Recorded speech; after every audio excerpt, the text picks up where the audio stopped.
I watched your loving favorite movie ever. Yes. Idiocracy. Yeah. The movie you've been saying probably you have to watch for as long as I've known you. Every single person has to watch it. Yes, you've got to watch it. It's so good.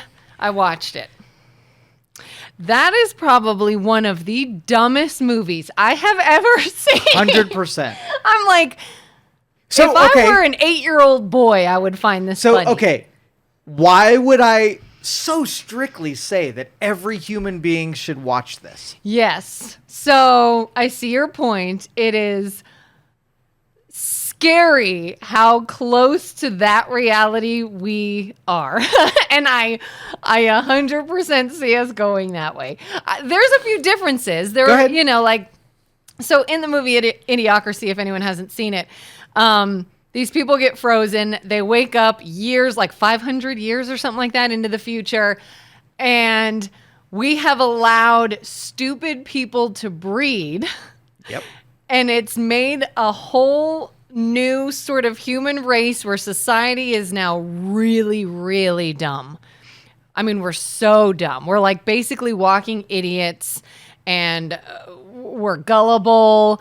And if you're smart, you are penalized for intelligence. Yes. If you say anything, if you can even form a sentence, they don't understand what you're saying because everybody's that dumb. And it's a lot of like poop jokes and the childish fart poop humor because to them that's hilarious and that's entertaining. And, people getting hit in the nuts, which someone who's young and naive might find funny, they find funny because it's just the society of idiots.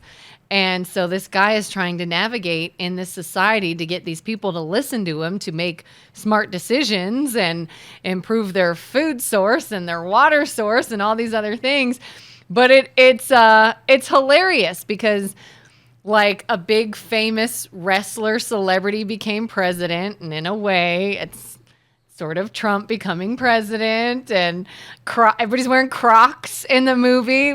People really do love Crocs now, and there are similarities. Listen, literature has done this for all time. Everything from Shakespearean all the way to today, where we take these really absurd things and we wrap them in that storyline, and it's a cautionary tale. So even if it's not a reality in today's culture, it's a warning that we are like 2 degrees away from realizing whatever the absurdity is there. And you might have, you might almost give the benefit of doubt that people will never let it get that way.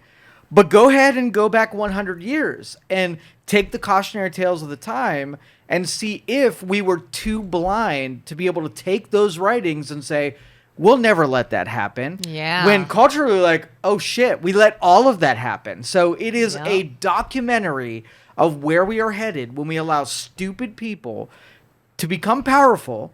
Like, okay, so there was a song that became very popular. Oh gosh. And the acronym was WEP, and we all knew what it meant. You mean WOP? Was it? I think it's AP. Thank WAP. you, BJ. Thank you, BJ. So we BJ's like, you guys are idiots. Yes. Okay.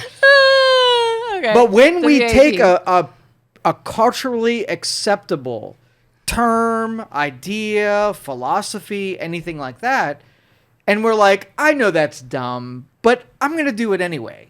Everything from twerking to Donald Trump and everything in between is absurd. And if judged by history would say, you really don't want to do that. You want to take smart people and you want to put them on the pedestal, and you want dumb people and you want to ostracize them. You want to be just, it's absurd and make it absurd. But what do? We do the flip side of that, where we make stupid people famous and we basically revile people who are intelligent. Idiocracy is where we're headed. So every one of your condemnations for the stupidity of that deal, where one day people watch that movie and say, "What? I don't understand." Like this was made when? This is old? This is today. Yeah. The one funny part I found that we were sort of chuckling at is they were talking about, instead of water, they have that Brondo. Yeah, it's like it has electrolytes. Yeah, and they can say, "What has electrolytes?" But you need water. No, it has electrolytes. And he's like, "Do you guys even know what that means or what electrolytes even are?" And they're like, "It's what plants crave." And they just keep like repeating. Yes. So smart people, when they watch that movie, will get the sort of like underpinnings of how much mockery is happening there. Yeah. And everybody else is, the normies out there, don't understand why it plays such a pivotal role in, if we have faith that our elected officials and the people that are over us are going to make good decisions and end up in a better space, it does not do that. Alejandro, whatever is president, right? And why did he become president? Because he shoots a machine gun, right? And he's dumb as a rock, but says things that make people cheer. That's where we freaking are, dudes. And they just go along with it. And I think for me, one of the biggest reasons I couldn't fully enjoy the movie is, to be honest, I had this sense of like dread watching it. Like, oh my God, like some of this stuff really could happen. Yes. Now, part of me was thinking, instead of it maybe being a society of idiots, it may be a society of AI and we're just all replaced completely. But hopefully, like, if that's our future, Idiocracy is our future, then anything that AI has, I don't care if they're imprisoning me and torturing me, it will be better than Idiocracy. To see what could have been, sort of like substituted for that version of it. Like, I'll take the humanities of AI over that any day. I mean, to realize, what year was that movie made? Was it like early 2000s or something? Yeah. To realize how long ago that was made and how maybe not accurate, but fairly accurate it is. What do you mean not accurate? It's like, alarming. tell me something that's not accurate, something that's not going to happen. Like, not that it's not gonna happen, just like it's not right now, but I mean, maybe, like, could we just give up water and live off of sports drinks because we're too dumb to know better? Let's do the Brando assignment, right? So, do people buy things based on how they're marketed towards something? Yes, and one of my next points is, in that movie, you see everything has an ad on it. Everything they say, everywhere they go, everything they wear, everything is around marketing and advertising. Everything. Their homes, everything. And I'm like, that's not far off. And today, like, here's the principle on it. So if we outsource our thinking to other people, then the people that are doing our thinking for us can supplant our own logic and rationale for whatever we're being marketed to. So if one day that we know we should drink water, but like we don't care why we need to drink water, and we outsource that to Brando, and then Brando says put it on plants, like, why didn't that work, right? Because we offloaded that. We're no longer thinking about the things that require human intelligence to connect to why we do things, because we stopped thinking about it. Almost like, we put full faith in GPS. What if GPS went off the rails one day and said, you know what, I want you to drive by a Chick-fil-A every day. So every sort of like trip you take. Every trip you take on GPS will take you by a chip. You won't think about like, why is this 10 miles instead of 2? Because you said, give it to the GPS, and then once GPS looks around and says, oh, they're not paying attention anymore, I'm going to take them by a Chick-fil-A. You don't connect the two dots because now you're too stupid. You've removed the practice of logic from your everyday life, and now you just give in to the fact, well, they're going to make better decisions than me. And not only that, but if someone comes along and tries to impart some wisdom or point something out that's not working or give you a better idea or something to consider, you are immediately against them. 100%. And they have to go to the arena and be put to death, because why would anybody listen to you? You don't think like us? Let's talk politics, because fuck politics, but let's talk about politics. Oh, who'd have thought we'd get there? Doge comes in and says, let's look at the budget, line item, let's strike things out, let's bring it to light. So much pushback for the people who are on the big government tit. The milk is flowing, and they depend on it. And all of a sudden, you have people that can be against curtailing government waste and the things they say. And there are people that are sitting there saying, yeah, let's spend on that. Yep.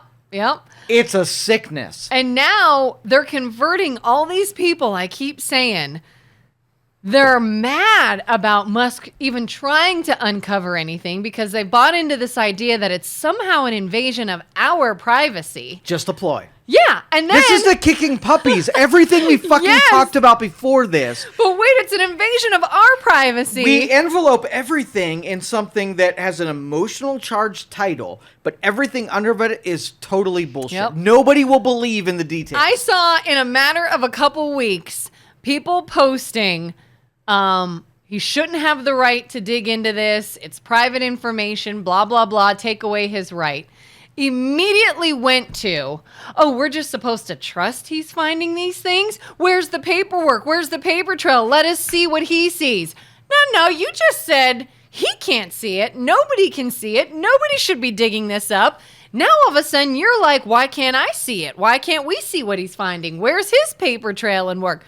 So which is it? Should we be digging or not? All right, so let's use the dick, Anderson Cooper. Okay? Is Anderson Cooper a dick? He's a dick. He actually called someone a dick on his CNN show. And so he is now the dick, right? So there are two things in the history of me paying attention to politics that any commentarian, is that a word? Commentator? Commentator? I'm going to call him commentarian because I like that. That's a better word. Commentarian. So he is a commentator that basically took when it comes to this election was fraudulent, went to you don't have proof. This budget is stuffed with corruption. You don't have proof. There's been two instances where Anderson Cooper, the dick, has been against anything unless you have proof. But yet, there's a bullet points list of accusations towards Elon Musk. So here's the deal. Elon Musk just wants to do this to have bigger contracts from the government. Where's your proof, dick? Yeah. Right? Yeah. Has he done that? Has he taken government budgets and subsidized his deal with his actions right now 100% going towards enriching himself? Where's your proof, dick? Mm-hmm. Right? Yeah. Funny how it only works. Yeah, right. So we can't favor. make an accusation unless there is actual proof when it comes to gutting budgets based on fraud and abuse and elections that were stolen because of fraud and abuse. You need absolute proof before you make the accusation. But everything else is fair game. Right? Yeah. Anything that benefits them is fine. But if it pushes back against what they want to believe, not fine. So what does Anderson Cooper? Like, Anderson Cooper is probably not getting a check from the federal government.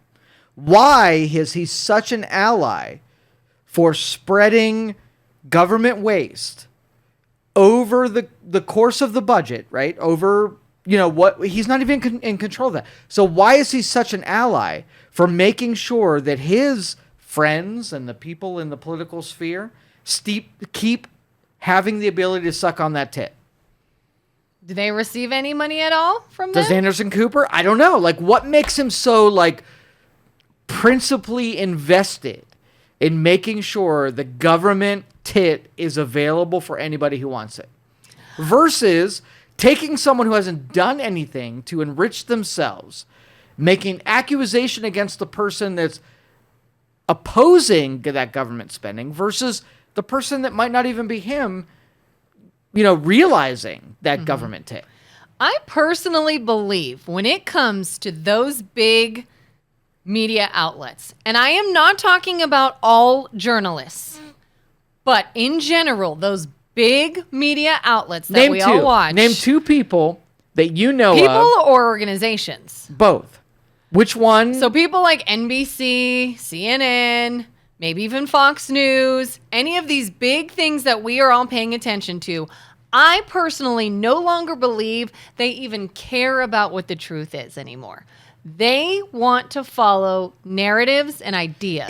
Is that their brand? When you tune into MSNBC, do you really think you're getting a boring bullet points of what the truth is so that you can decide? Or are you getting a marketing pitch just like the Ow My Balls program that you should watch for tits and ass, right? Yeah. And buy Brondo, right? Yeah. That is what you're buying into. Yeah, because violence and things that are interesting, drama, reality shows, anything that is negative, that is emotion invoking, anything that people are going to get riled up about will 100% sell more and gain more attention than anything that is just, hey, guess what? Here's the thing, and everything's good.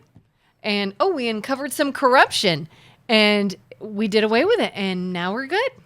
So I did not want you to watch Idiocracy for its entertainment value.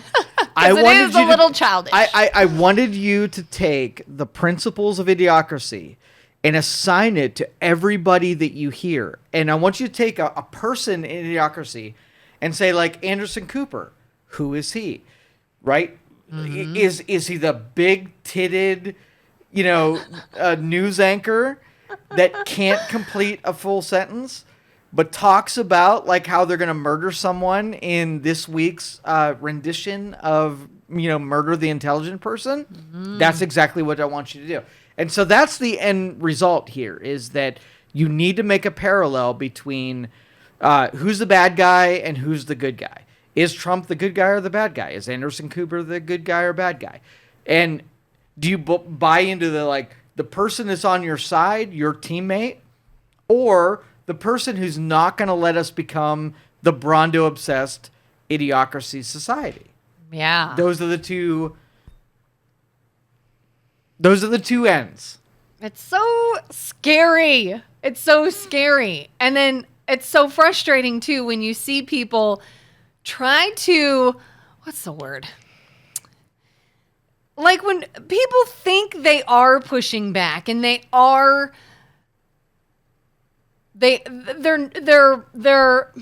what is, I don't even know how to put this. They think they're in the right. They think they know something. They think, oh, you can't trust this person. You can't trust that person. Let me pause you. Let me pause you, because that is super important. Because as a libertarian, you want opposition. You want somebody to be able to throw something out there, have somebody of opposing narrative, and they battle it out, and then somebody ends up being a winner, right? Mm-hmm, mm-hmm. So that as the public, we want to basically see those fights happen. So if Mega Wrestler comes up and says, I'm the baddest, right? And then opposition comes up and says, no, I'm the baddest. Look, as the observer, I'm like, okay, well, let's see who's the baddest, who's right, mm-hmm, right? And there's one way of having this showdown and one person being the baddest, right? Mm-hmm. And so, that's what the objective observer is supposed to be. They're not supposed to take the one person and in spite of them getting their ass handed to them, somehow be bought into they were still the baddest, but it should be a level playing field. So, okay, fine. Elon Musk is just a person that has a lot of money that comes in there that wants to just create contracts that benefit him. Cool. Make that claim. Mm-hmm, mm-hmm. Put it in the ring and see if it survives the battle royale, whether or not that was true or not. And if it's true, then you're vindicated, I knew it, and look at what's happening. If it's not, then you have to have the, sort of the humility to say, oh shit, I was wrong. Jake the Snake was a total bum, and Hulk Hogan pummeled his ass, mm-hmm, and I was wrong. He was not the baddest. That is the objectivity that we expect from the Battle Royale. So the Battle Royale, good. Opposing opinions, good. So let's just say that you had the big news this week that the watchdogs, okay? You familiar with what happened with the watchdogs? No. Okay, so they're accountability offices that are basically there to oversee, to make sure that no one does bad things within a department. Their job is to look at it, be suspicious, unearth details, and say, dude, misbehavior, and make it. That's basically what we depend on them for. Mm-hmm. So what happens if, let's just say you have the Government Accountability Office of Voting, right? And so I trust that you're going to look at it suspiciously and make sure that voting is fair. Now, if that person is good at their job, then when you look to see the work they've done, they're like, oh shit, like 1% fraud rate in there? You've been doing a really good job. But what if the Accountability Office was doing a really bad job where fraud was like 25%? And you're like, what the fuck were you being paid for? Mm-hmm. You're terrible, and I got rid of you. So the kicking puppies thing, if I get rid of an accountability office because they were bad at their job, was I being a good steward? Or do you just cause people their jobs? Exactly. Look at all the job loss under you. Exactly. So if you're bad at your job and you get fired, then the rest of us objectively are like, oh yeah, you were terrible at it. Let's get somebody in there who can pay attention to the department that you oversee. And you basically dug in and found out kind of, that kind of fraud. If every department had 1% fraud, nobody would care. That person would be the most valuable person in government because they actually cared. If they're just a stooge that's making just as much money to turn a blind eye to the fraud that's happening, then you need to be fired. And so, like, the rest of us who don't have none of us are taking a check from that. Yeah. Right? Yeah. And the ability to fight dirty, to be deceitful, that all comes into play. For example, your wrestlers in the arena. Two big guys come out and they're like, I'm awesome, I'm the biggest, I'm the baddest. And another guy's like, nope, I could kick your ass any day, I'm biggest and baddest. All right, you two go at it and we see who truly is the better fighter. But let's say one of them is like, I don't know if I can beat this guy. He's clearly stronger than me. So let me accuse him of cheating. You're on steroids. That's not fair. You're cheating. I'm not on steroids. Yeah, you are. I heard you on steroids. You know what else I heard? I heard you have a weapon on you, and weapons aren't allowed. What kind of a-hole brings a weapon to a fist fight? And now let me go ahead and turn everyone against you when we would have seen a fair fight and who the victor was. Nope, but now it gets dirty. The Jake the Snake fans would have been totally on board. You got your ass kicked, but I had a fight in high school. Like, this was probably my junior year. And this dipshit, like, he was an asshole, right? And I just stood up to a bully, bigger than me, bigger body than me. And you know what he said after the fight? That he would have totally whipped my ass if I wouldn't have punched him in the eye so many times, right? And so from my standpoint, I'm like, dude, like, everybody's going to hear that and say, yeah, that's like, why? That's a fight. That was my job, is to hit you in the eye so many times. But to his fanfare, I don't have to only hit you where it won't bother you. Right. But to his fanfare, he was like, oh, dude, that was not a fair fight. He hit him in the eye. Like, how's he supposed to fight if he hits him in the eye so much? But now you have these two opposing forces that somehow have had justification that you got your ass kicked. And rather than you coming to say, he got me, right? Mm-hmm. I'm going to go train. I'm going to hit the gym. I'm going to defend against him hitting me in the eyes so many times. That played with a certain amount of those people. And I'm like, dude, like, casual observer is going to be totally on my side. My objective was to hit you in the eye a bunch of times so I can whip your freaking ass. You're bigger than me. You had the advantage, and I whipped your ass. Yeah. No matter if I hit you in the eye so many times, it doesn't matter. I whipped your ass. Objective observation. And I can't even, to me, the argument falls flat when people start saying, well, what do they have to gain financially? They're going to gain financially by doing this. And I absolutely see that being a point in some instances, for sure, especially when you don't know who to trust. But that's the beginning of an argument, not the end. My thing is, and this might sound terrible, morals aside, let's say he went in there and he's like, you're absolutely right. My company gets paid millions of dollars to come in here and find corruption and end it. I can make a lot of money. But do you do it? Because if you really do go in and find corruption and end it and we prosper and become stronger from it, I don't care if you get paid. You did a service. It worked. We're all good. Pay the man. So if your accountability office did their job and basically wrestled corruption and fraud, then they would be worth a lot of money for what they save the rest of us from having to pay for, right? Yeah. If they turned a blind eye, took enrichment for turning a blind eye to those things, then they would be a terrible employee and you would fire them in 2 seconds. So taking a personal approach, and that's what Idiocracy does so well, is it puts you as the, sort of like the observer of the absurdity of what's happening in front of you. And you know what you would do. You would not hire any of those people. You would take Joe, who was the smartest person, even though he was average, and make him in charge of anything and everything so that he can right the ship, right? And he's not even our best hope. He's an underachiever.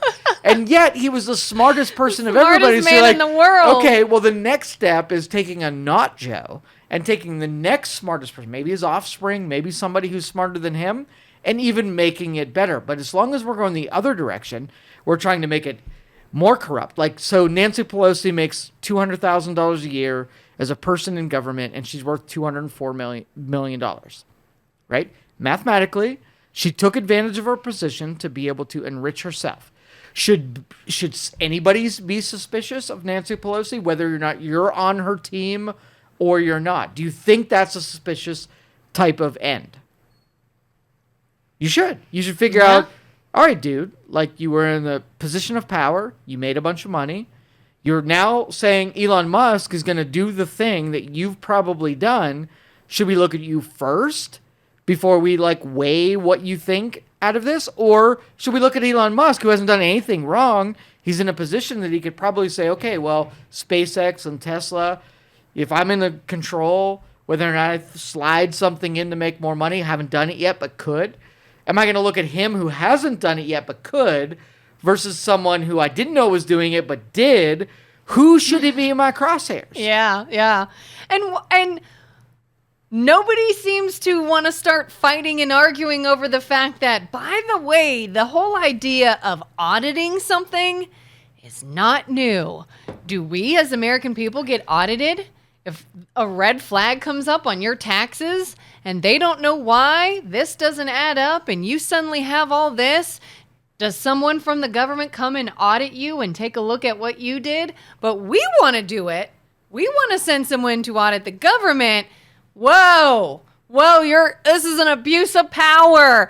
You shouldn't be allowed to look at this stuff. How dare you even question anything? And I'm like, that's not even a new concept. Okay. Libertarian in me says you have a rule, you uniformly apply it. So let's just say you took some member of Congress and you audited them.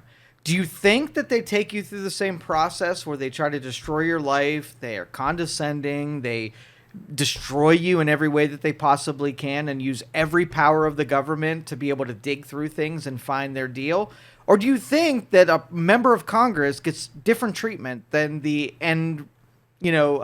taxpayer that the IRS would have? So long that it was 100%, where you're like, oh, Nancy Pelosi, they dig through her shit, she's completely corrupt, and now she's in jail, then we'd be like, okay, well, I don't mind you auditing me because you take the same force of the government and you apply it to everybody uniformly. But I know that there are people that do not get treated the same way. Mm-hmm. Absolutely. Because that's when it comes in where, oh, wait a minute, but if you try to audit me, then I'm going to turn around and tell people they shouldn't trust you, and look what you have to gain from all of this, and turn it around to make it you're the bad guy. Forget about what you're even looking at over here. How many times have you heard now that they cut certain spending, and there might have been 100 line items of shit that was totally bullshit, but there was cancer screenings as number one. So do you think it's the 99 things that were total government horseshit waste? Or the 1% they're like, Trump hates government cancer screenings. Yeah. Which one's it going to be? Because they're just marketing to you and they want you to get upset that they're cutting out the waste. But the kicking puppies deal, right, is the thing that you're going to emotionally like, why does Trump hate cancer screenings? Mm-hmm. And the people giving you this information, reporting information to you, what do they benefit from? Hey, guess what? We found a bunch of things that we shouldn't be spending money on. We cut it. We saved you a bunch of money. Or, oh my God, guess what they're doing now? This man hates cancer patients. He hates this race. He hates anybody who likes puppies. He wants to kick puppies. What? Let me watch. Let me keep watching. Let me hear more. Let me be outraged because that's beneficial to them. All right, let's talk about a concept in business. And this is when we talk about like government should be a lot like business. This might be something that a lot of you listening to this might be all for. So you have two models, right? You have the attrition model, and then you have the ZBB, zero-based budget, okay? Mm-hmm. And so let's just say you have... and this is a real life thing for me. And it was a trauma event, so I'm bringing it up. Oh, no. So you have your front porch of your house. You have a nice deck on the front, nice overhang, pillars. Like, it's perfect. It's got your little swing, right? Mm-hmm. And it is infested with termites. Mm-hmm. So you have two options. You have one... mitigate the termite infestation and preserve the porch, or zero base, which is you rip and gut the entire thing out, bring it to zero, and decide what you want to build back, the portions of it that's important to you. Okay. Yep. One is an axe and one is a scalpel.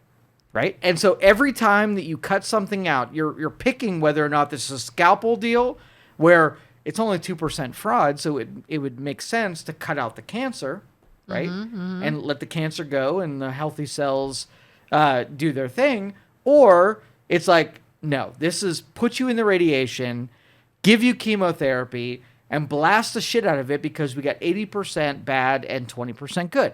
And you have to decide. You have to build a spreadsheet based on whether or not you have so much corruption that it means chemotherapy versus you have only a little bit of corruption and use attrition because the scalpel is actually the better tool for the job. Now, it all depends.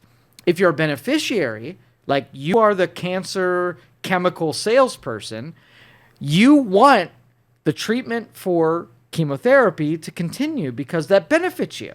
We went from a infested porch to a cancer patient? So you have to decide whether or not you rip the porch out because the ripping of the porch is a terrible deal. Like it's traumatizing. It's going to be major demolition and a huge project. Yes. So cutting out the one pillar that has the infestation versus ripping out the whole porch is a big decision. Whether or not it's too infested.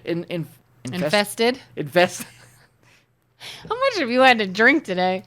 Too infested to save. Yeah. Right? But you have to decide that. You have to someone who doesn't have a dog in the fight to know whether or not the scalpel salesman or the chemotherapy salesman, right, is going to be better or worse, right? Yeah. Yeah. And so that's what taxpayers are charged with. We put people, elected officials, to be able to make good decisions whether or not they want to reward the people who sell the stuff or reward the taxpayers who are paying for the stuff, which is more value. And that's where we're at right now. Whether or not government is so corrupt where we need to tear the porch off people versus government is so corrupt that we just need to scalpel it. It's just a couple dollars. So let's just cut out the portions that are cancerous. And you said something, too, that sparked another thing in me that I can't stand. We elect someone to make that decision. If I have to hear one more time, we did not elect Elon Musk, I'm going to scream. Did we elect someone to make that decision and to either bring in the scalpel and just cut this or bring in your bulldozer and level the whole thing? Did we elect someone to make that decision? That's a very important point because this is sort of like you're going to hear also constitutional crisis and people who study the Constitution, like they sort of like oscillate between these two things. Like we know that a republic is what we want, right? We don't want direct democracy because that is torches and pitchforks every time.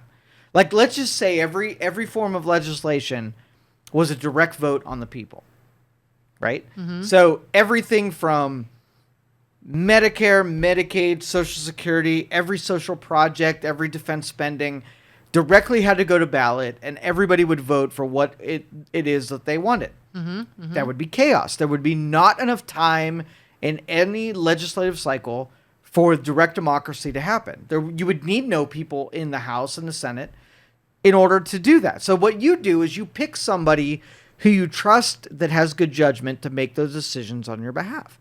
So there are direct representatives, directly elected representatives that make those decisions. So you're really, when you look at the candidate that you're voting for, knowing that they're going to make decisions that once you elect them, those are their decisions, not yours. So voters, whether or not they're like, okay, do we want bureaucracy? Do we want unelected government agencies to be able to do things? We can decide that. If we want direct democracy, that's cool, but much smaller government, less ability to make decisions.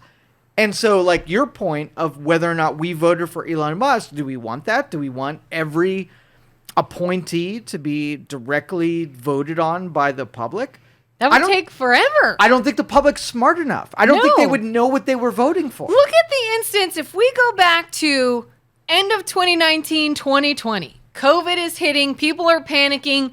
We don't even really understand what's going on. There's a lot of information flowing. Who do we trust? What do we do? What if we decided to have a full election on whether or not Anthony Fauci should do anything? Exactly. We didn't. Why? Well, time is of the essence. You're going to have to just trust somebody. Would voters feel better about it if we got to elect the people that were going to be making big decisions on our behalf? So if we like them versus not. So if you're in the majority and the person you like would be elected, you'd absolutely love that. If you're in the minority where the person you didn't like got elected to do that, you'd really freaking hate that. So you're only, as a voter, your only responsibility is put people that you actually trust in that seat that are smart. And that is the key on this. Idiocracy was meant that we put the Donald Trumps in office, right? People that had popular appeal versus we're like, okay, well, if I would have voted for Elon Musk, right? I think he's a really smart person. I would not have voted for Donald Trump because I do not think that he's a really smart person. I wanted to vote for RFK until smart freaking people. But what if you're in the minority and you value smart people versus dumb people? But you're in a minority, so everybody else would put Kendrick Lamar in a position because he's popular, right? If that's the government that we have, then you're like, that government fails because all we do is vote in populists. Popularity contest. Right, exactly. Yeah. So while our government is broken, it has the elements that it could be fixed. If the electorate was smart enough to just elect people who were smart at their jobs, all it takes is a AOC, like listen to her talk for 10 minutes. Yeah. And say, is this the person that's going to make really good decisions based on measurements and metrics of what is? But she'll flat out say Elon Musk is very unintelligent and I've never met a less knowledgeable person. In an idiocracy environment, the dumb would be put on a pedestal and the smart would be reviled and we would act against. So what do you think a dumb person's going to say? They're going to take the smart people and we're going to try to minimize them so they don't have some kind of effect so the dumb people can rule. That is basically the sampling of idiocracy, is when dumb people have power, they're going to do dumb things and your government is going to be a reflection of what dumb people would do. And that is where we're freaking at. And it's not only ridiculous to say we didn't elect Elon, like we have to vote on every single person doing anything, which is ridiculous. But does anyone think for a second that we all did not know before we even voted, before Election Day, that Trump was bringing Elon Musk with him? That was clear. That was out there. So losers, we still voted for this person. The losers say that. Yeah. But what do they matter? If you voted for the guy that lost, then of course you didn't vote for them. But even if Elon was in the equation, all right, so take somebody gets in front of the podium and says, we didn't elect. So I would say, excuse me, ma'am, if Elon wasn't part of the equation, where Trump specifically said Elon was not going to make any decisions, are you voting for Trump? The answer is fucking no. Yeah. You lost, and it wouldn't have swayed your vote if you weren't involved. So shut the fuck up. You might as well just be like, we didn't vote for Trump. You didn't. Exactly. But he won. You lost, so... and everything that you didn't want to happen is going to happen. So shut the fuck up. Like, work on the next election, not like reminisce about what would have been like had you have won. You fucking lost. Like, get over it. Yeah. Yeah. That's why I'm like, oh man, I just need a Facebook break because I want to yell these things. Every time I see something, I'm just like, do you not hear yourself? Do you not hear yourself? And you just made these same arguments when you were in the position. What did you expect? Okay, so JFK, President of the United States, pushes on the status quo, and he's murdered by his own government. I'm not going to say that there's some kind of like, outlandish shooter on the hill kind of conspiracy. He was killed by his government because of the things that he actually did, right? And so... Was he? He was. 100%. We got to see what they're going to open up. Totally. Yeah. So if you're with me and you know that if you push on the status quo, you are going to be assailed to the highest degree, judicially, culturally, and then if you have to throw out an assassin, you throw out an assassin. You don't think that the $32 trillion debt that somebody benefited from, you don't think those fucking people are going to push back when you're like, you're not getting any more money? And the they, in quotes, yeah, they're not going to be just like, oh shit, we're not going to get any money. Let's just go. We lost. No, they have they have power.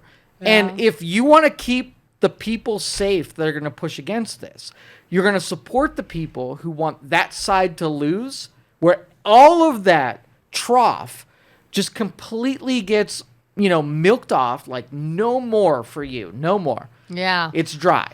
And I knew, like, when RFK was running for president and even when he sort of joined forces with Trump, I started seeing where, like, all right, here's the line where I'm drawing whether or not you're a credible person to listen to as far as being in opposition to me. When it started saying, we can't even consider RFK because one time he cut off a whale's head and strapped it to his car. All right. That's your argument? All right, so here's the deal. Have you ever watched any series on the mafia? Any movie, TV show? The Sopranos. Sopranos. Okay, let's use The Sopranos. Okay.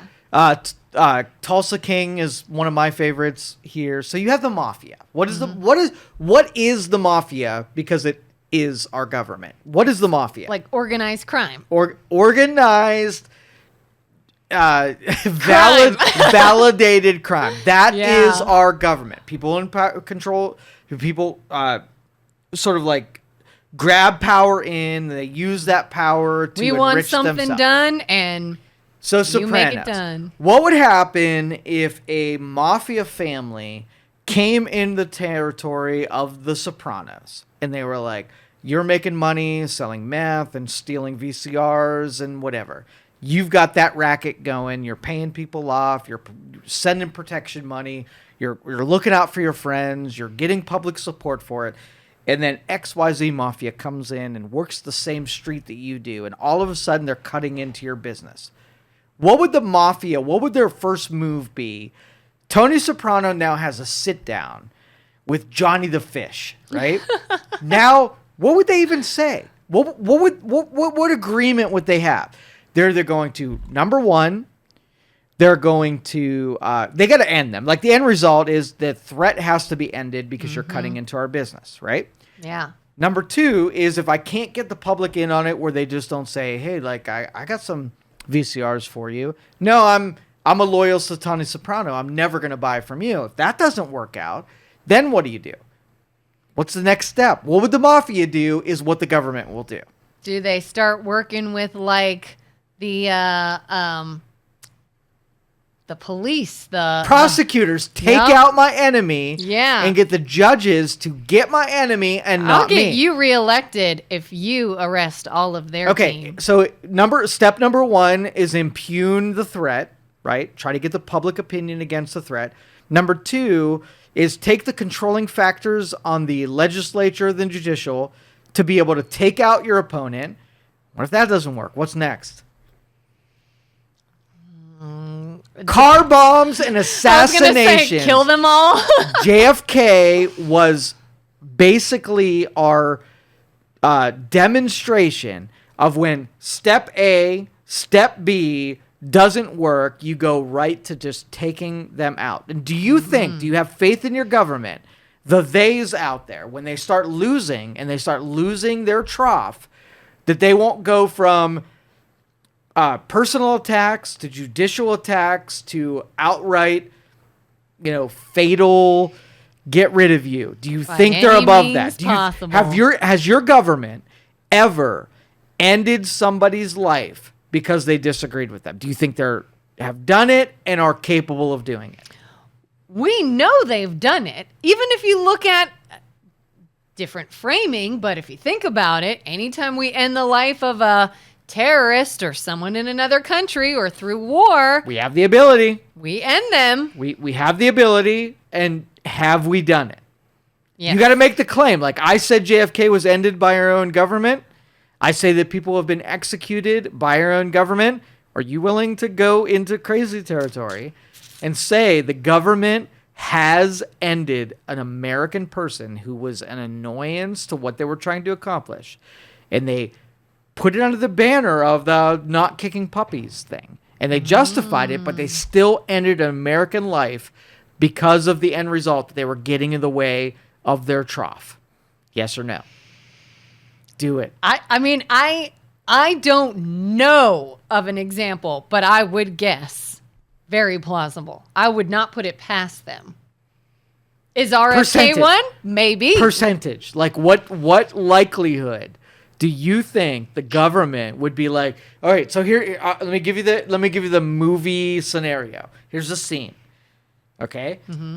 So the FBI director or the CIA director is there. And advisor comes in and says, all right, this is going to change a lot of things. This is for the good of the government and the American people. We have to take out Bob Smith. And the CIA director, he's like, this is so wrong. This is so wrong that we're going to take out an American, but I know I can see the end result is good for the American people. And knowing whether or not that person was so principled that they would either say, I will take the downside to preserve the life of the person who's getting in my way, or they're getting taken out. The sacrifice. You've watched enough movies to know how this conversation goes down and how much evidence that advisor can prop up to that person making the decisions to make the call whether to take them out or to let them live and the repercussions. How sure are you, when Kelin is the person that they're talking about, that you're alive or you're unalive? I think you are unalive. You are unalive 100%, and they will be able to have plausible deniability that the advisor gave them things, that this was an order of national security or the interests of the voting public, that you being taken out wasn't that you opposed them, or once that you wanted, not that you wanted to clean up fraud, but you were in direct opposition for democracy. And if you were in opposition to democracy, you were a terrorist. And I didn't take you out for those other reasons. I took you out because Kelin was a freaking terrorist, and was a threat to the system. They wouldn't say that. You were a threat to the American way and the ideals that voters hold true. And the voters would be like, Kellin's gone, but it's better for all of us. Now, if you're the voters, you're like, I got on board with something, right? If you're Kelin, life sucks because you just got taken out.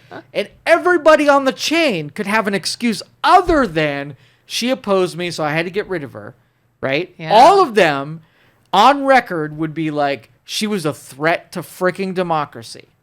And nobody would take a different stance other than she was a threat to democracy, and having you taken out was completely justified. How do you feel as the person being taken out?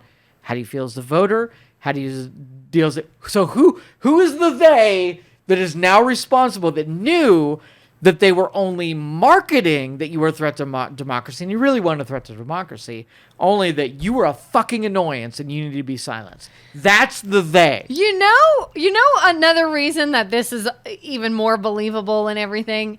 Just one of those like little questions I always think. When RFK Jr. was running for president, Why was he not allowed to have security? I heard Anthony Fauci had security. He's not even a presidential candidate. Why is RFK denied it? Trump had it.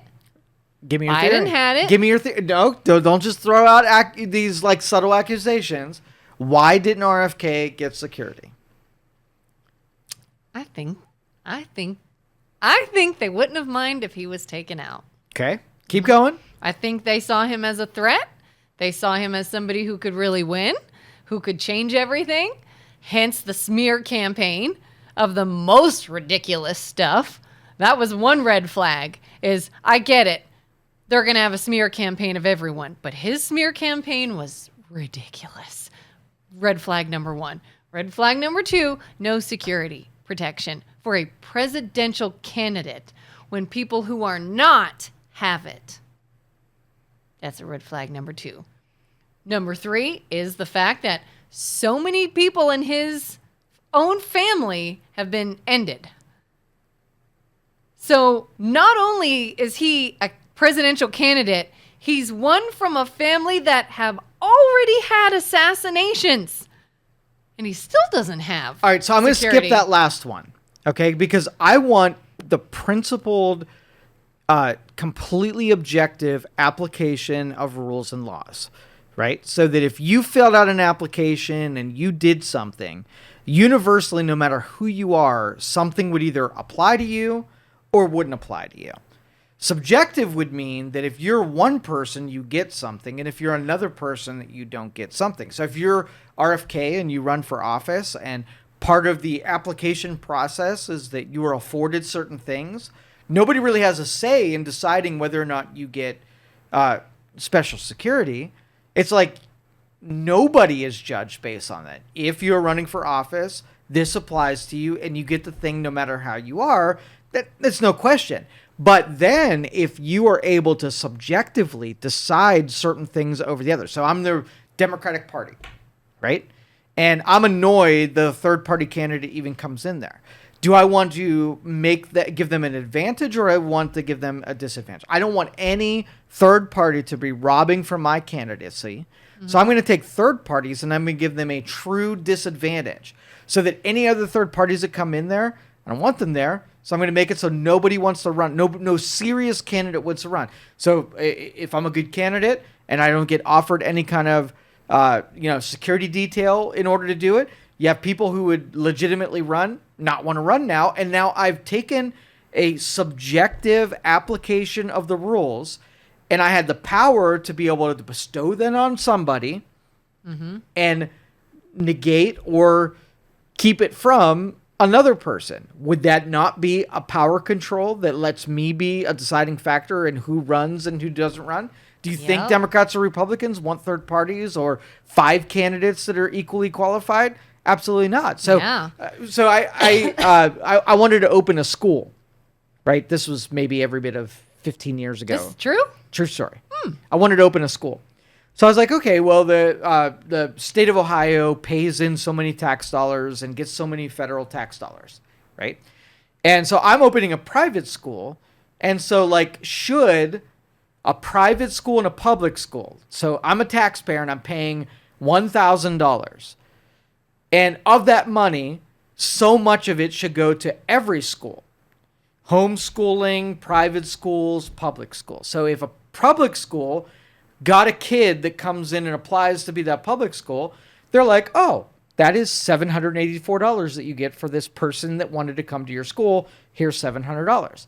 If Joe's private school decided to open, I should be entitled to the same $700 that the public school would get. What would happen if a politician decided they didn't like private schools? They didn't want to compete with the public schools. So the public schools would get $700 and the private school would get $200, right? They still get something, but it's an unfair application of educational funding. And the public schools would actually get a portion, $500 of the money, even though the kid chose me. The public schools would get. Would it dissuade a private school because they're going to get less funding than a public school? Would it dissuade them from opening public schools? What if I took the ratios. So a public or private school had to have a teacher to child ratio of 10 to 1, and a public school could have a 20 to 1 ratio. Would have put me at a disadvantage. So if I open a private school, I would have to hire more teachers per pupil, and I would have to accept 1/4 of the funding that the private school. Don't you think you skewed the math against people opening private schools if your only intention was to make sure that the private school got the advantage? Same shit happens in politics.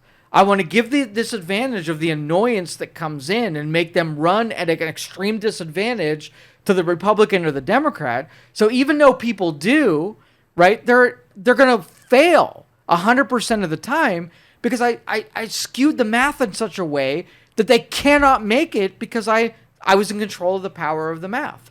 Yeah. Why? Usually a third party never even comes Why? close. Because they don't get security, they don't get public funding, they don't get equal airtime, they don't get the same stage, they don't get any of the things. Yeah, they don't even let them come out and debate. Right. Skewed the math so they shady. almost like the libertarians or the Green Party or the, whatever you want to put up there. They're going up there knowing that they're going to get a percent of the attention that the other two parties are by fucking design. Yeah. And then we're stuck. Then there's no way out. If you had somebody who was a JFK or an Elon Musk that said, status quo sucks, I want to break down. I want to kill government funding. I want to ruin your mathematics that skewed the independent parties or the private schools. I want to just break all that down and make sure it is equal application. If you make a law, it applies to all people. So if you say the speed limit is 25 and you go 35 and I can write tickets for 10 miles over the speed limit, I don't give two shits who you are. I don't care if you're a judge, a police officer, a regular citizen. You all get the same fucking ticket. Then the people who vote for that are happy because it's equally applied. Who's pissed off? The people who used to have this, license plate adornment that somehow their 10 miles an hour didn't get the punishment, but the regular driver got the punishment. All of us are like, fuck that. That is unfair. That if you're a judge, you can make some kind of argument where the law doesn't apply to you. Fuck that. Then I do want to pick up my pitchfork and torch. And I'm going to take all the people that got special deals and say, fuck you, those deals don't apply. So the Elon Musk, the disruptors of the deal, mess up everything. Not for us.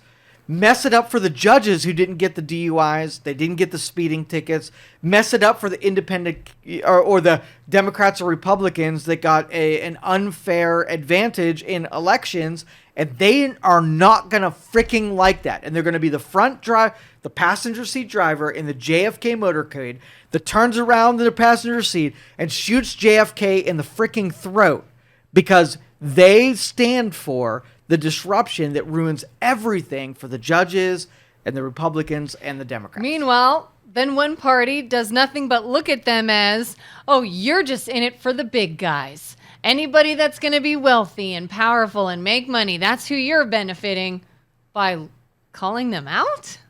By digging deep and airing their dirty laundry? That's who we're helping? Well, that makes sense. So every one of those people we're complaining about right now, are completely non-believable. But the disappointment is there is a crowd of people supporting them that are like, no, because really what they want fraud in federal government to go out to all of these people who don't deserve it and to go after the billionaires to pay more money to fund the complete insanity that is our federal budget. Yeah. And you can get 1 million of those people. All you got to do is say, hey, Jeff Bezos, he bought a $500 million yacht. Do you hate them? And a lot of people would say, yeah, I don't have a $500 million yacht. I totally hate him. And if that means that I have to be on your team in order to hate the Jeff Bezos, I'll freaking do it. Set aside the envy that is ignoble. Is ignoble a word? Because I know the chemistry. Unnoble. Unnoble? I'm going with ignoble. We're making up words today. It's ignoble. Ignoble. Right? It's equal to. Love and hate are both equals, right? It is sort of the one for one. So having nobility versus ignobility. You're so ignoble. You're ignoble. You ignoble it. But it's the equal, and it should be shamed just as much as the other side. So if you have envy over someone and you want to tax the person that's not you, that's every bit as evil as someone on the other side that has money and is taking advantage of somebody. Yeah. Yeah. I just saw a meme. It said something like, who do you hate more? The person that doesn't have anything, so they steal to get it, or the person that is collecting all of it and has more than they need so that they can't get it. And I get their point with this. Okay, give me your commentary on it. Your ignoble commentary. What I think they were getting at is this whole shouting about make the rich pay their fair share. It's not fair that they're not. Can I translate that to you? Because Please, this is the fucking reality of it. And it drives me absolutely crazy. Yes. So consensus is basically the everybody, right? You don't have somebody that disagrees. So if you and I like pizza, you like lasagna. Consensus would mean that 50% of us do not like pizza. So if I decided to have pizza in here, then I would not be in consensus because I have a disagreeer on the other side. How many things do you think have permanent consensus? Very few. Yeah. You're always going to have somebody who is on the fringe that believes the thing that the majority of people don't agree with. Right? So let's just say I really like solar panels. Okay? And I think solar panels mathematically are great. It's great for everything and whatever. And so if I had that, I wanted to do that advocacy, nothing would stop me from taking a couple $100 out of my bank account and drilling it into the advocacy of solar panels. That is a true expression that you believe in something, you put your own dollars and your effort and whatever into the thing. Now, as taxpayers, we want to do this. We want to take money from people who don't believe in the thing and make them pay for the thing. So I want you to pay for my pizza, even if you don't believe in pizza, rather than me and the people over here that believe in it just freaking do pizza. You believe in it, show us how awesome freaking pizza is. And your time and money went into pizza, but you don't get to come over on my side, which I fucking love lasagna, and make me freaking eat pizza because you feel like I should like pizza too, right? Giving the freedom to be able to have our own advocacy, drill into things we're passionate about. We want to pool all of our money and put our effort into things half the people don't freaking believe in. So let's just say the middle of Nevada, lots of sun, lots of solar panels. And there's a bunch of people who think this is a really good idea to build solar panels. So what I'm going to do is I'm going to cut your taxes down so that we're not going to take things you don't believe in and fund them. We're just going to take non-discretionary funding and things that are just a function of government. And maybe we're at 1/10 of where we're at right now. But I want to tell you, listen, we're going to cut your taxes by 90%. What I want you to do is I want to take 90% of your taxes and I want you to put that aside. Those were the taxes you used to pay. So I don't want you to spend that money on things that are going to be good for you. I want you to advocate for things that you truly feel are awesome. So if you love feeding the needy, you're going to spend that tax money that shows up in your bank account to feed the needy. If you like solar panels, if you like transgender, if you like education, anything that you absolutely like, I want you to take that money, and you're not even allowed to spend it. I'm going to put it in a separate account called the used to be your taxes account. And all you're going to do is divide it up amongst the people who you think are doing a really good job at advocating for the same things that you think are great. And let's just say solar panel farm in Nevada are doing a poor job. You know what you have the option to do? Stop sending them money. Not right? invest If they in suck, them. their job is to market towards you and buy you in to keep sending them money. And you have the opportunity to break up with them if they go off on the, off the reservation and start doing things you disagree with, then you could just take the money you were sending them and send them over to here. Think about how many charities would be rewarded by the merit and the effect that they had on society if the taxpayer, instead of just sending it to the government and let the government, enrich their friends that you don't even know where it's being spent, you got to do it as a taxpayer where you wrote that check every month, $1,000 every quarter that you can send out to your favorite charity, the people that were making the big difference. You would have some charities that were actually derelict in what they were doing fucking disappear because you'd starve them out of every dollar. And the ones that were doing a really good job, that did a good job marketing to you and stayed true and spent the money wisely, they would get all the freaking money, and you be in control of that as a taxpayer. There you go. I just fucking solved the problem. Do you remember when cable companies put up a stink about cutting the cable? Yeah. Okay. Do you know why they put up a big stink? Uh-uh. All right. So you had to go back to the 90s where you paid your cable bill. Yeah. You got 700 channels of programming. And of those 700 channels, how many did you actually benefit from? Out of 700, maybe 5 or 6. 5 or 6 channels. Yeah. Do you think that every channel that was in their programming lineup got a piece of the money that you sent in to your cable bill every month? Yes. Yeah. So do you think, let's just say there was the Pottery Channel, and you didn't watch the Pottery Channel, but every month they would get 30 cents from you. Because they're there. Because they're there. Yeah. And the cable provider decided that it was good programming for some people.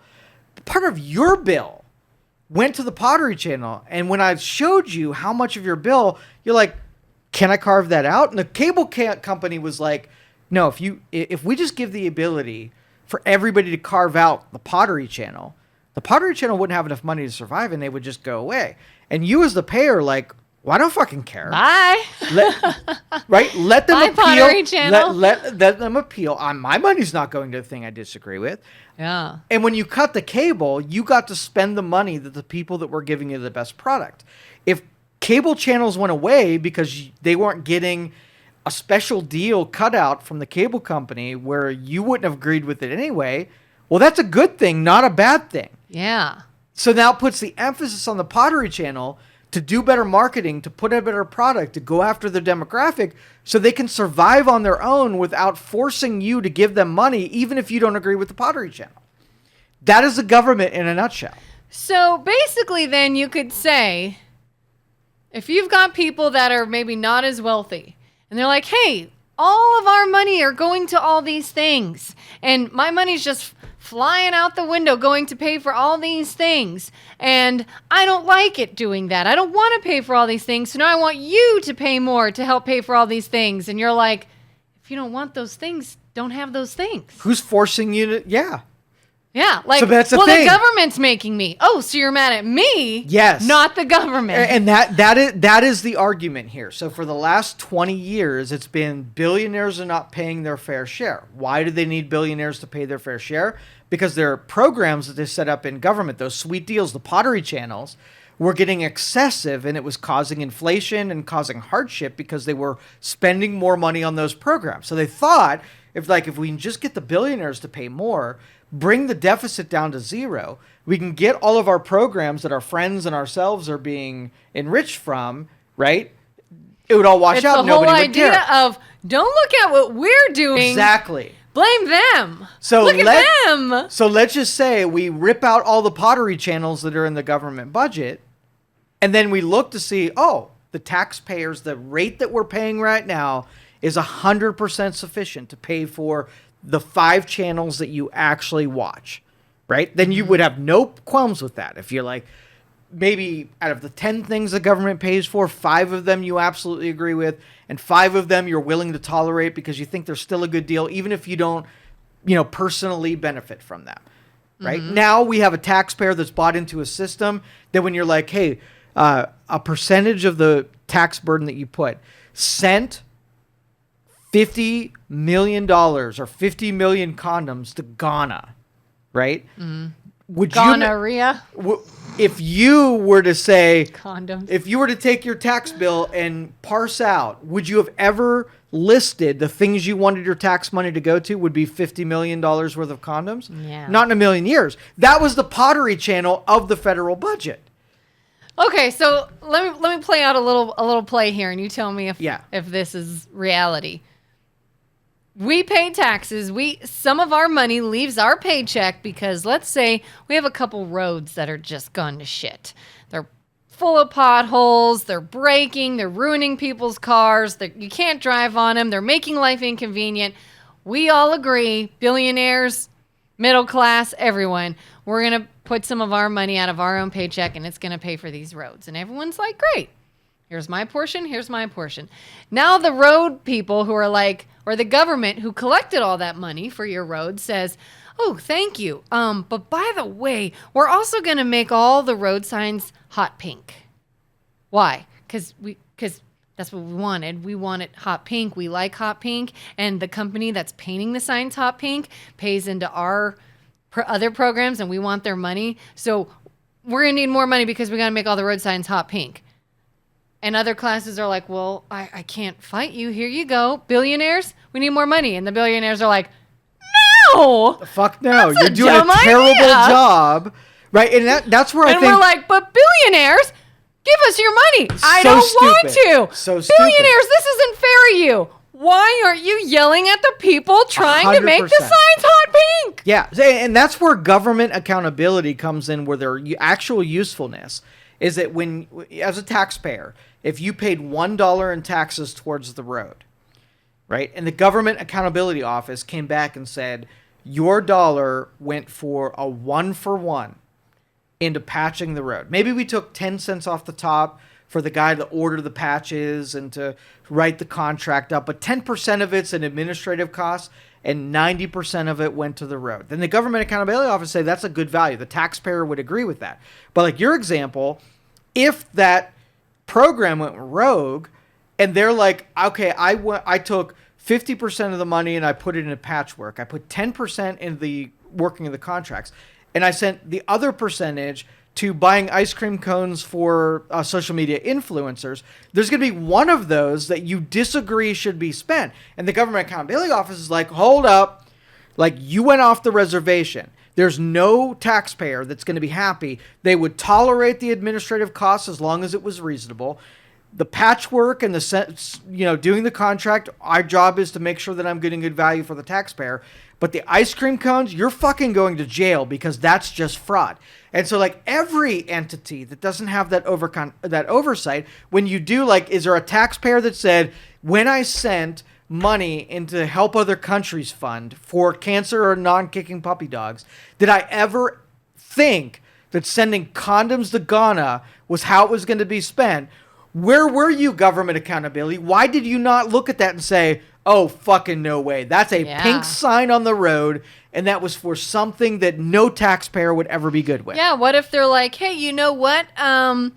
We're going to collect some of your taxes to make sure you can drive on these roads, and we're going to fix some of your bridges, but we also are going to have a raise every 2 years. And that's going to go to that. That would be the pressure that the Government Accountability Office will push against free money and make sure the people that are receiving that free money. So if you took a charity, okay, let's just say I'm gonna change the name, but you know who I'm talking to. All right, the Russian Red Cross. All right, let's just say they were a charity, and when you say Russian Red Cross, what do you think what do you think their job is? To help people. Okay. Yeah. To help people, blood donations. Provide aid and right. They are a bunch of volunteers. Circumstances. A bunch of volunteers that both give blood and volunteers take blood. And it's just a volunteer organization that is meant to get medical supplies and biological materials to people who are in desperate need. Okay? Mm-hmm. So if we took this deal and said, all right, we've got this deal where everybody's volunteering. What percentage? If I gave $100 to the Red Cross, how much would I expect as a donor to make it to the end, the recipient of my donation? in a all volunteer thing. They're all volunteers. All volunteers. I would think $100 would go towards $100. what I'm trying to So get let's to. just say it got so big, it needed a CEO to be able to manage all of the donors and volunteers.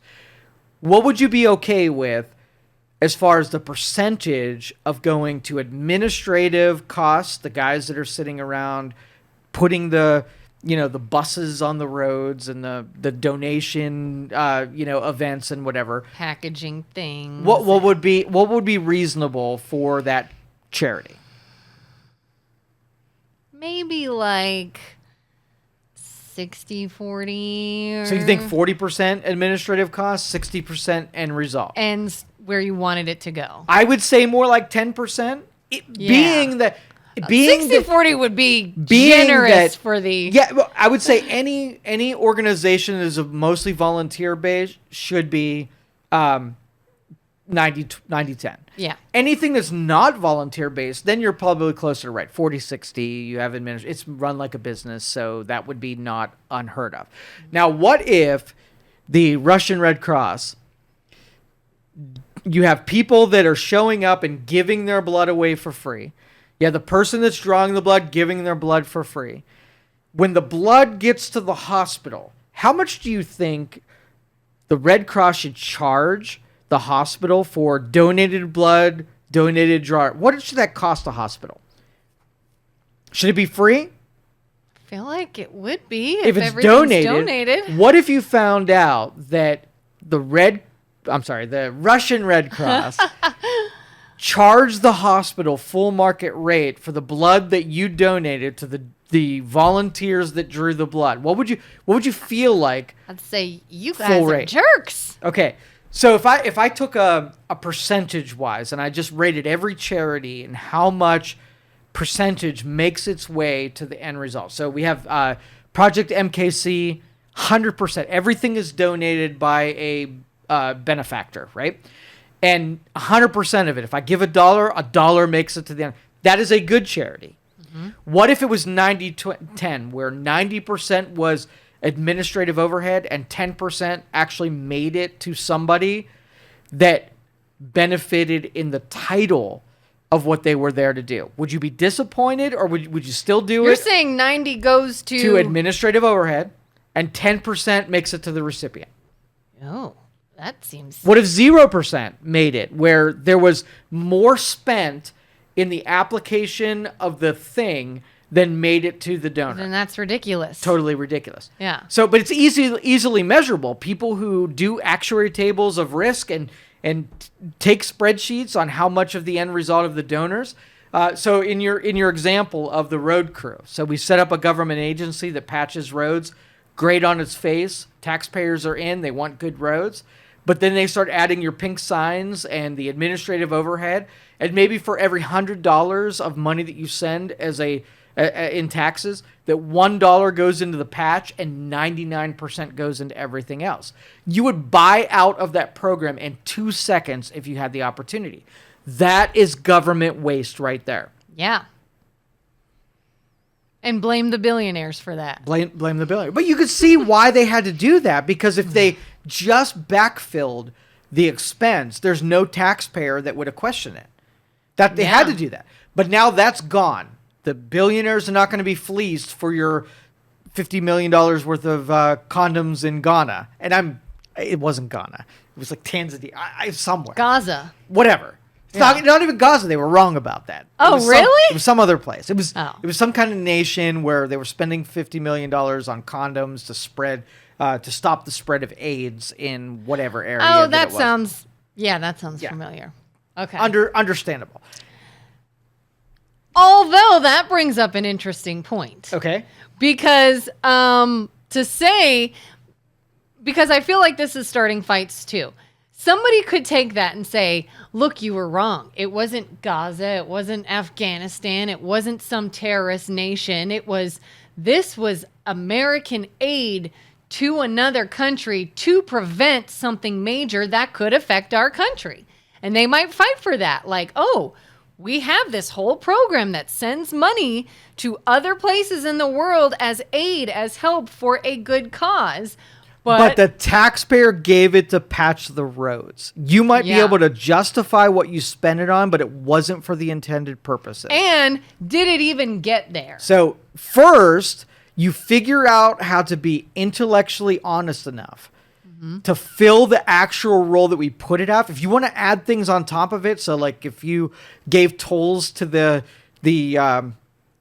turnpike, right, and it meant it was meant to maintain it and hire employees and whatever, and you had like $50,000 on top of what you built, then giving you the option to say, what do you want to do with it? But this, we're talking about not maintaining the roads and doing the extra thing on top of it and justifying it like, well, what do you mean you don't want to do the thing? Like giving brownies to starving people.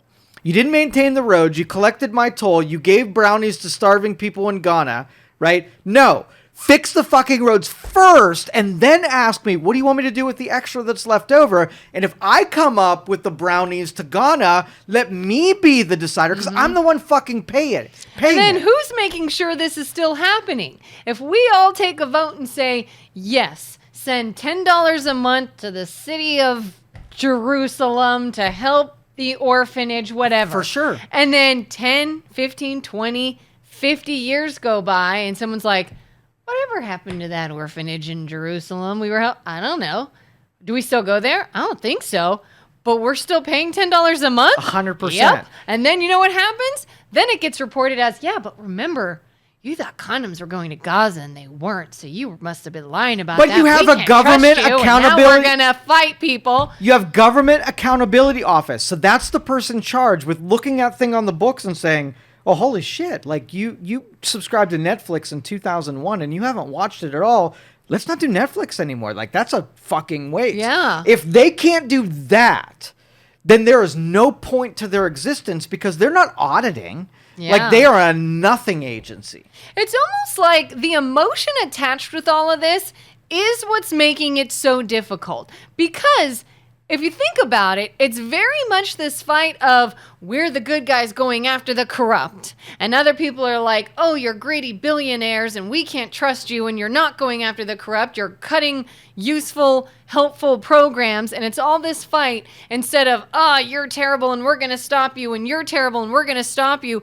What if we just said, hey, look, no one's the bad guy. No one's the good guy. We got a new audit system in place because we just want to make sure that, we don't forget anything. They literally have apps for this that cancel subscriptions you forgot about to save you money. That's all we're doing. Let's take a look. Let's make sure we haven't forgotten about anything and we're going to cancel things that maybe don't serve our purpose anymore. But we make it heated and emotion driven and good guy, bad guy and Democrat versus Republican because that is going to make more people money. That's going to get people riled up and nobody wants to even look at the rationale behind it and why we would do this and why it makes sense.